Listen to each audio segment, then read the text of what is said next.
சாய் பக்தர்களுக்கு என் அன்பு வணக்கங்கள். ஓம் சாய்ராம்.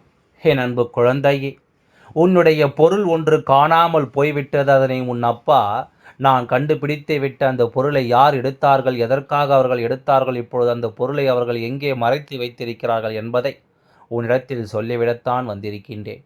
ஏனென்றால் என் குழந்தையே, இந்த பொருளை காணாமல் பல நாட்களாக நீ தேடி அலைந்து கொண்டிருந்தாய். இந்த பொருள் உன்னுடைய வாழ்க்கையில் உனக்கு எத்தனை முக்கியம் என்பது உன் அப்பா எனக்கு நன்றாக தெரியும். அது உன்னை விட்டு சென்றதும் ஆரம்பத்திலேயே நீ மனதில் பதற்றம் கொள்ளவில்லை.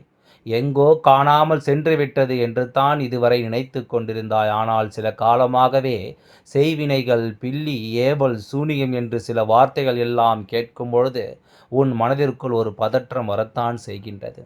எங்கே அந்த பொருள் காணாமல் போயிருக்கும்? ஒருவேளை அதை எடுத்து நமக்கு கெடுதல்கள் செய்திருப்பார்களோ, அதை வைத்து நம் வாழ்க்கையில் ஏதேனும் ஒரு தீங்கினை செய்திருப்பார்களோ என்பது உனக்கு சந்தேகத்தை அதிகமாக உண்டாக்குகிறது அல்லவா?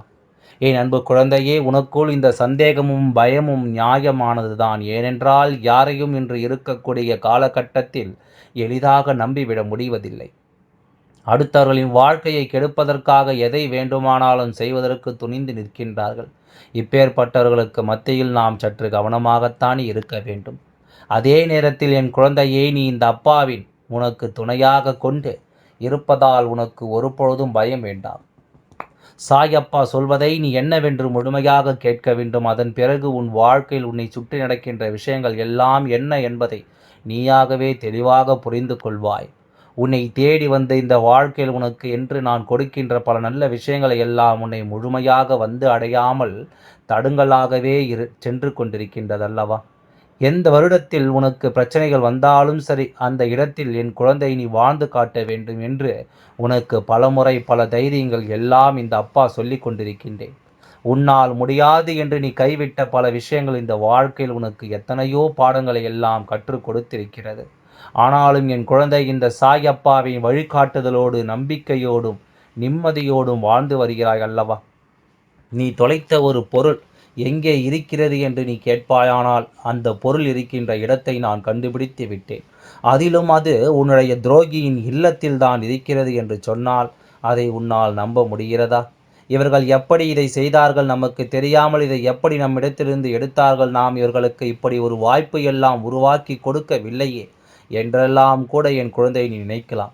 என் அன்பு குழந்தையே, இந்த வாழ்க்கை நீ அறியாத நேரத்தில்தான் உனக்கு இது போன்ற விஷயங்கள் எல்லாம் நடந்து கொண்டிருக்கின்றது என்பதை புரிந்து கொள்ள வேண்டும்.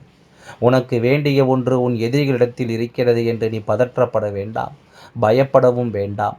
இந்த சாயப்பா சொல்வதை கவனமாக கேட்டு உன்னுடைய மன வலிமையை நீ அதிகப்படுத்த வேண்டும். உனக்கு என்ன நடக்க வேண்டும், ஏது நடக்க வேண்டும் என்று உன் அப்பா நான் உனக்கு தெளிவாகவே சொல்லிவிடுகின்றேன். நாம் ஆசையாக ஒவ்வொரு பொருளையும் பார்த்து பார்த்து வாங்கி வைத்திருந்தால் அந்த பொருள் ஒரு நாள் காணாமல் போகும் பொழுது மனது மிகவும் வருத்தப்படும் அல்லவா? அதற்கான காரணம் என்று பார்த்தால் அது உன்னுடைய கவனக்குறைவாலும் உன்னுடைய மெத்தனத்தினாலும் தான் அதை விட்டு விடுகிறாய் என்பதனை புரிந்து கொள்ள வேண்டும்.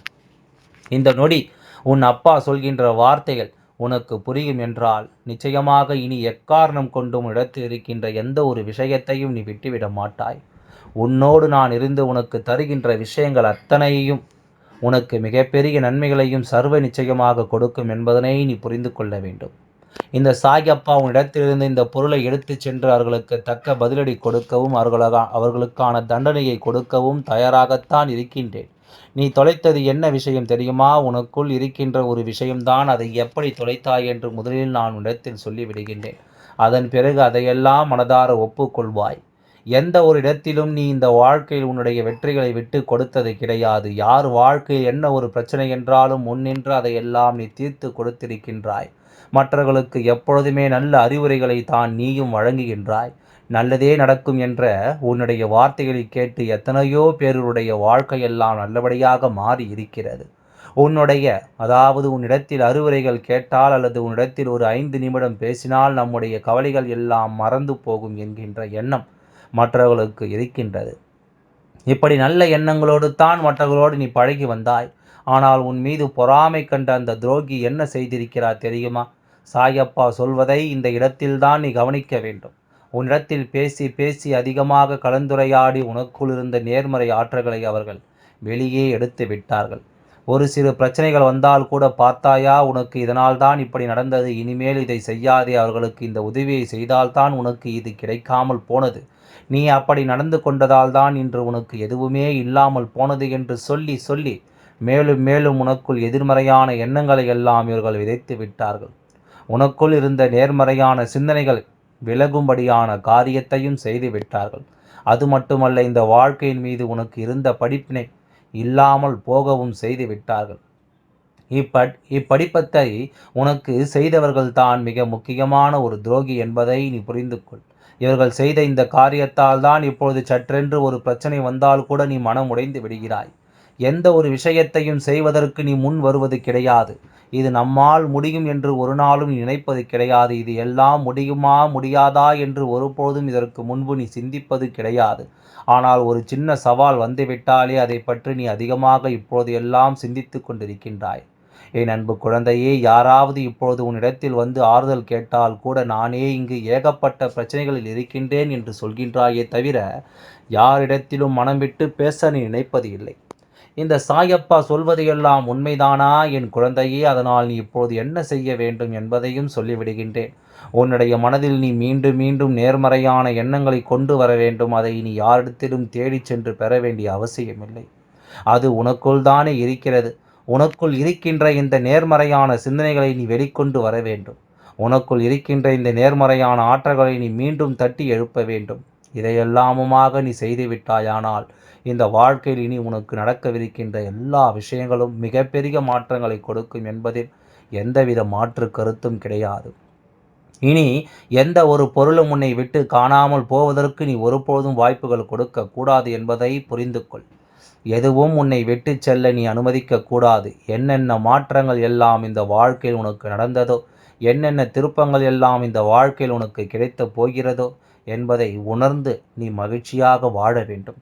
இதுவரை உனக்கு எந்தெந்த விஷயங்கள் எல்லாம் கிடைக்காமல் இருந்ததோ, எந்தெந்த விஷயங்கள் எல்லாம் தடைப்பட்டு நின்றதோ, அதையெல்லாம் இனிமேல் நடக்க இருக்கின்ற நாட்களில் நீ அடையப் போகின்றாய்.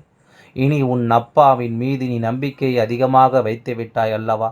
அப்படி இருக்கும்போது இனிமேல் உன் வாழ்க்கை நல்ல விஷயங்களை நடத்தி காட்டுவது என்னுடைய முழு பொறுப்பாக மாறி இருக்கின்றது.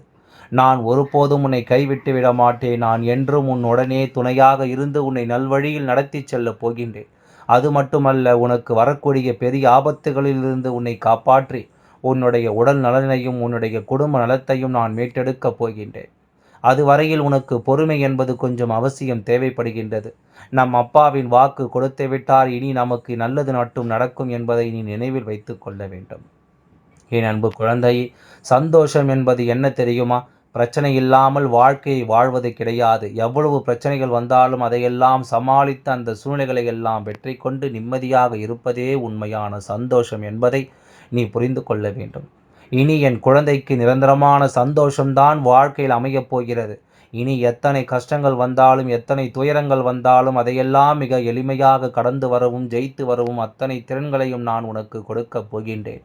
உன் வாழ்க்கையில் உனக்கு மிகப்பெரிய நம்பிக்கையையும் துணிச்சலையும் தைரியத்தையும் இந்த அப்பா துணை கொண்டு வந்து கொடுக்கப் போகிறேன். அது மட்டுமல்ல, நீ இன்னொரு விஷயத்தை உனக்குள்ளே பழகி கொள்ள வேண்டும். அது என்ன தெரியுமா? உன்னிடத்தில் புன்னகையையும் மௌனத்தையும் நீ எப்பொழுதும் வைத்திருக்க வேண்டும். ஏனென்றால் பல பிரச்சனைகளை எல்லாம் கடந்து வருவதற்கு இந்த இரண்டுமே உனக்கு ஆயுதங்களாக பயன்பட போகின்றது.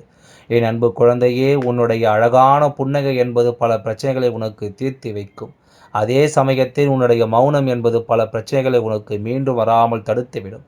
சரியான இடத்தில் நீ சிரித்து விட்டாலே சில பிரச்சனைகள் எல்லாம் காணாமல் போய்விடும். உன் முகத்தில் இருக்கின்ற அழகான புன்னகை ஒட்டுமொத்த மனநிலையின் மாற்றிவிடும். அதனால் பிரச்சனைகள் எளிதில் முடிந்து விடுவதற்கும் வாய்ப்புகள் இருக்கிறது. அதே சமயத்தில் உன்னுடைய மௌனத்தை பலருடைய பிரச்சனைகளை சமாளிப்பதற்கும், அந்த பிரச்சனைகள் உன்னை நோக்கி வரவிடாமல் தடுப்பதற்கும், உன்னை சோதித்து பார்ப்பவர்களுக்கும், உன்னை தேடி கோபமடைய செய்பவர்களுக்கும் எல்லாவற்றையும் தாண்டி நீ உன்னுடைய வேலை என்னவோ அதை மட்டுமே நீ செய்து கொண்டு மௌனமாக கடந்து சென்று விட்டால் எப்பேற்பட்ட கஷ்டங்களும் உன் அருகில் வந்து நிற்பதற்கு கூட சக்தி இல்லாமல் வலுவிழந்து சென்றுவிடும். அதனால் இதை இரண்டையும் நீ எப்பொழுதும் உன் வாழ்க்கையில் பயன்படுத்த வேண்டும் என்பதை மறந்து விடாதே. இந்த வாழ்க்கையில் வெற்றியும் தோல்வியும் யாருக்கும் நிரந்தரம் கிடையாது. ஆனால் இந்த வாழ்க்கை யாரெல்லாம் நன்றாக வாழ வேண்டும் என்று நினைக்கின்றார்களோ அவர்களுக்கு போராட்டங்கள் அதிகமாகத்தான் இருக்கும். அந்த போராட்டம் நல்லபடியாக முடிய வேண்டும் என்றால் அதில் வெற்றி கிடைக்க வேண்டும் அல்லவா? ஒரு அதாவது இனி உனக்கு கிடைக்கப் போகிறது. உன்னுடைய போராட்டங்கள் எல்லாம் நல்லபடியாக முடியப் போகிறது. இனிமேல் நீ வெற்றி படிக்கட்டில் ஏறப் போகின்றாய். ஒவ்வொரு படியையும் கடந்து நீ உனக்கான வெற்றியை அடைந்து உச்சத்தில் அமரப் போகிறாய் என்பதனை மறந்து விடாதே. இதுவரை வாழ்க்கையில் எதையெல்லாம் தேடி நீ சென்றாயோ அதுவெல்லாம் இனி உன்னை தேடி வரத்தான் போகிறது. நீ எதிர்பார்த்ததைப் போலவே உன்னுடைய வாழ்க்கை இனி அமையத்தான் போகிறது. அதை மாற்றி அமைக்க வேண்டியது உன்னுடைய அப்பாவின் பொறுப்பு என்பதை நினைவில் வைத்துக்கொள். இந்த சூழ்நிலைகளை எல்லாம் மாற்றி அமைத்துவிட்டு அதற்கான சக்தியையும் நான் உனக்குள்ளே கொடுக்கத்தான் போகின்றேன். இந்த சூழ்நிலைகளை எல்லாம் உணர்ந்து உனக்குள்ளே இந்த சாயப்பாவின் சக்தியை நீ உணர வேண்டும். உன்னுடைய முயற்சிகளை நீ எதுவுமே செய்யாமல் எல்லாவற்றையும் அப்பா பார்த்து கொள்வார் என்று நீயாக எந்த ஒரு விஷயத்தையும் தவற விட்டு விடாதே. உன்னுடைய சொந்த முயற்சியை நீ செய்யும் பொழுது அப்பா உனக்கு துணையாக இருந்து எல்லா வழிகளையும் உனக்கு ஏற்படுத்தி கொடுத்து உன்னை வெற்றி பெறச் செய்வேன். ஏதேனும் மனம் தளர்ந்து போகின்ற சூழ்நிலையோ விரக்தியோ ஏற்படுகின்ற சூழ்நிலை வந்துவிட்டால் நீ நினைக்க வேண்டியது என்ன தெரியுமா? இந்த அப்பாவை நினைத்து கொண்டு என்னால் முடியும், என்னால் இந்த விஷயத்தை செய்ய முடியவில்லை என்றால் யாராலும் செய்ய முடியாது, என் அப்பாவின் துணையாக இருக்கிறார், நான் இதை செய்துவிட்டுத்தான் வேறு வேலையை பார்ப்பேன் என்ற தன்னம்பிக்கையை நீ உனக்குள்ளே அதிகமாக வைத்திருக்க வேண்டும். உன்னுடைய மனதில் தோன்றுகின்ற எண்ணங்களை எல்லாம் நீ எப்பொழுதும் நேர்மறையாகவே வைத்திருக்க வேண்டும். அது மட்டுமல்ல, எப்போதெல்லாம் நீயாகவே உனக்குள் பேசிக் கொள்கின்றாயோ அப்பொழுது உன்னுடைய வாயிலிருந்து வருகின்ற வார்த்தைகளை எல்லாம் என்னால் முடியும், நான் தான் இதை சிறப்பாக செய்வேன், என்னை விட இங்கு யாரும் இந்த வேலையை இத்தனை சிறப்பாக செய்ய முடியாது என்ற நம்பிக்கையை நீ அதிகமாக வைத்திருக்க வேண்டும். உன்னுடைய எண்ணங்களை நேர்மறையாக மிக அழகாக நீ சிந்திக்க தொடங்கிவிட்டால் உன்னுடைய வாழ்க்கையில் மிக அழகான பூந்தோட்டம் போல மாறிவிடும். உன்னை சுற்றி இருப்பவர்கள் எல்லோரும் உனக்கு நன்மைகள் மட்டுமே செய்வார்கள். தவறுகள் செய்வதற்கோ துரோகங்கள் செய்வதற்கும் நினைக்க மாட்டார்கள். அவர்கள் மனதில் அப்படி ஏதும் தவறான எண்ணங்கள் இருந்தாலும் அவர்கள் எல்லாம் உன்னை விட்டு விலகி ஓடி விடுவார்கள். வாழ்க்கையில் எல்லா செல்வ வளங்களும் எல்லா நன்மைகளும் உனக்கு கிடைக்கும்படி நீ ஆசைப்பட்ட எல்லா விஷயத்தையும் நான் செய்து கொடுக்கப் போகின்றேன். எல்லாமும் உன்னுடைய நன்மைக்காகத்தான் அமையப் போகின்றது.